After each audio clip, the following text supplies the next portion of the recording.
lahat, for today's video, nandito po ako sa may Wheeltech. Ang re-review po natin yung Suzuki Bergman Street, guys. Ano po to? Pearl white. Yan, pearl white po. Pero pag hindi pa kayo nakasubscribe sa akin, please hit the notification bell para updated kayo sa aking mga videos. Tara mga guys, simulan natin ito review. So yun mga guys, simulan natin itong review. Ito po yung Suzuki Bergman na 125. Ano po ito mga guys? Ito po yung Street. Ang kulay po nito ay pearl white. Yan, simulan po natin sa gulong. Ang gulong po nito ay MRF. Yan. Zapper FG. Yan. Guys, ang sukat po nito, ayan o. 90 by 90, 12 po. 90 by 90, 12 po yung harap. Tapos ito po yung kanyang disc brake. Ganda po. Bilog. Tapos ito po yung kanyang front shock. Yan, matte lock po. Yung kanyang brake caliper po ay glossy po na. Ang tatak po ay Macy. Tapos mga guys, ito po yung kanyang fender. Yan. Ano po siya, glossy po na pearl white. Tapos may reflector po dito mga guys. Yan. Para pag naligo tayo, kita tayo sa gabi. Tapos mga guys, ito po yung kanyang headlight. Yan po yung mukha. LED na po yan. Tapos ito po yung kanyang signal light. Yan, magkabila. Bulb type po yan. Tapos mga guys, meron siya rito emblem na S for Suzuki. Tapos maganda nito mga guys, may visor siya. Ayan o. Ano po siya, transparent na visor. Pero yung iba po, pinapalitan po ito kung gusto nyo mas malaki para yung sa lubong po ng hangin. Yan. Tapos ito naman po yung kanyang likod na gulong. Yung mga guys ang likod na gulong po nito ay 90 by 100. Mas maliit po yung likod na gulong sa harap. Ito, 10 lang po mga guys. Yan, 10 lang po. Tapos drum brake po siya.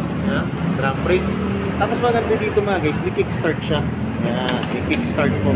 Tapos ito po yung kanyang crankcase na matte black. Tapos ito po yung kanyang side stand. Yan, glossy na black. Pati po yung kanyang center stand ay glossy po na black. Tapos ito po yung tapakan ng angkasan. Yan, maganda po.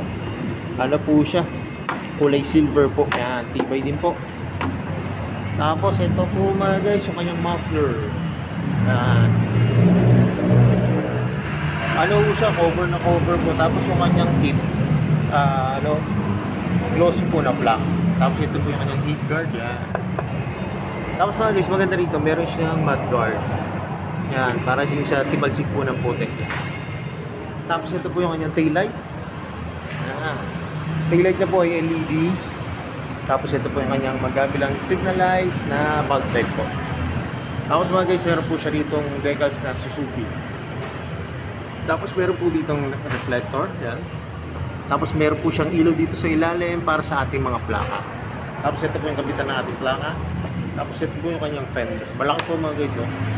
Malaki po ng fender niya, talagang hindi po titibalsik yung yung putik na galing sa gulong. Tapos mga guys, ito po ay tubeless na po to. Yan. Tubeless na po yung gulong. Magkabila po, harap at likod po mga guys. Tapos punta naman tayo sa kanyang upuan. Ay mga guys, ito yung kanyang grabber. Glossy na black. Ganda rin po. Tapos may naka-impose po dito na, may emblem po dito na nakalagay na Bergman Street. Tapos ito po yung kanyang U-box. Tama guys, malaki ng U-box niya. Kasya po dito half face. O kaya pwede rin po yung kanyang full face po, depende po sa brand. Kakasya po dito kasi ang laki po eh. Yan, kasya nga siya rin yung mga tools, mga cellphone, bottled water, yan. Pwede po dito. Tapos ito po yung kanyang side mirror. Yan, ganda po ng design. Tapos ito po yung kanyang gas tank mga guys. Yan, may flarings po. Yan, para iwas gas-gas. Ito po yung gas co po. Tapos may pansala din po. Tapos yung ilalim po ng upuan, kulay black po. Yan. Tapos mga guys, ganda lang po nito dahil malambot. Saka yung may design na po siya. Ayan po, yung tahi niya po kulay red. Tapos yung material na ginamit po dun sa yung cover po ng upuan, makapal po. Yan. Tapos puntahan naman natin itong kanyang manubela mga guys. Yan, ito po yung kanyang manubela. Ang function po nito, yan lambot po ng hand grip. Tapos yung kanyang brake lever, lambot din po. Ang function po ay high and low, signal light, busina. Tapos mga guys, may kill switch siya.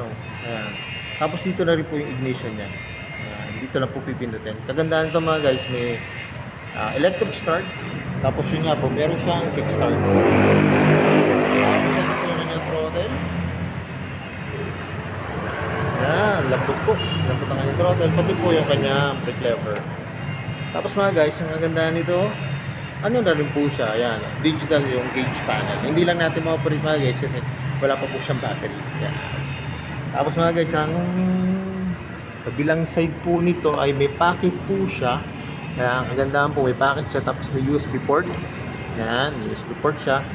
Tapos hindi na tayo malulobat. Tapos yung mga nagpa-parcel po, kaya yung mga nahilig mag-ride siya, hindi na po kayo malulobat. Tapos pwede nyo pong ilagay yung phone dito kasi malalim po siya. Kaso nga lang po, isasara nyo po. Pero pwede rin no, pagka bili kayo ng cellphone holder, tapos nakaano na lang po yung cord. Kasi may kawang naman po siya yan, no? Para hindi masyadong ipit yung cord natin. Tapos ito po yung susian mga guys, yan. Ito po yung susi niya. Yung talagang lagi yung susi ng Suzuki, yan, ganda po. Tapos ang kagandahan po nito, may shutter lock na po siya. Tapos dito na rin po yung pagbubuksan nyo po yung upuan. Yan. Diyan na rin po yung niya. Dadalhin nyo na po dun sa seat, tapos bubukas na po siya. Tapos may packet po dito yung mga guys, malalim po yung packet dito, kasya yung cellphone, wallet, o kaya bottled water, kasya rin po mga guys. Tapos mga guys, ito yung ganyang footboard yan. Ang ganda po ng footboard nito, laki. Tapos pwede kayong nakadiretso yung panyo rito, o kaya yung nakatapa kayo dito. Yan. So yung mga guys, ito na yung inabang ko, masasakyan ko na itong Suzuki Birdman.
So yun mga guys, nakasakay na ako dito sa Suzuki Birdman. Kung mapapansin nyo kanyo mga guys, hindi naman po siya masyadong mataas. Okay lang po siya, lalo na po sa mga riders na hindi po masyadong katakaran.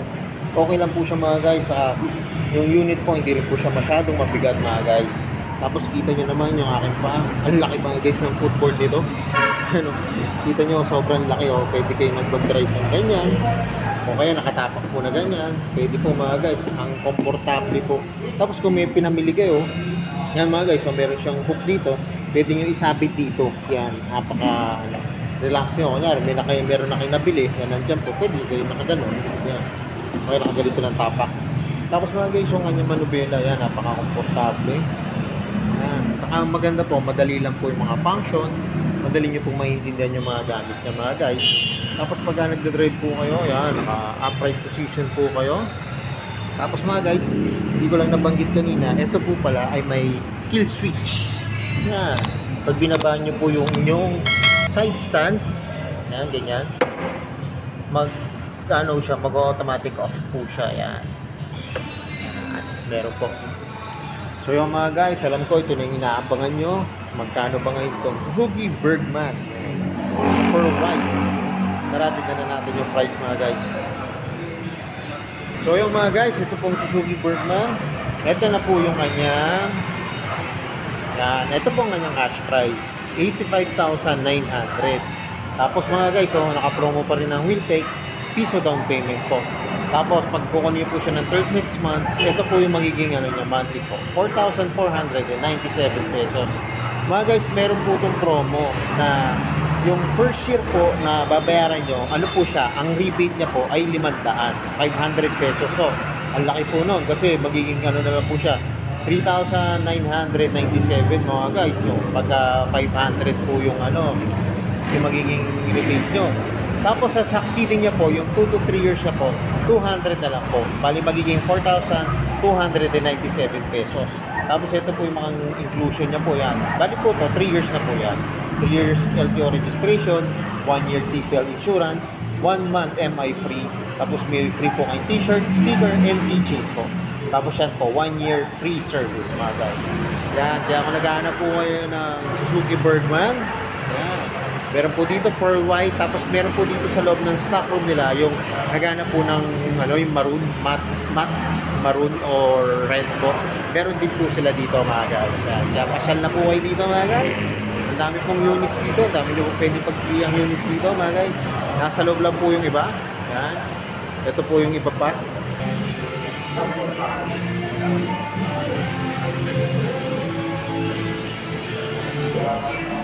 So yung mga guys, hanggang dito na lang. Hindi pa kayo nakasubscribe sa akin, please hit the notification bell para updated kayo sa aking mga videos.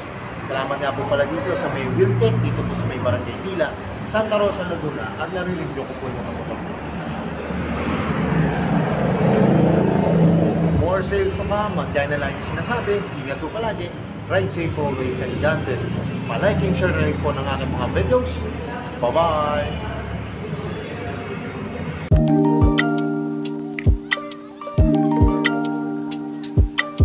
Thank you.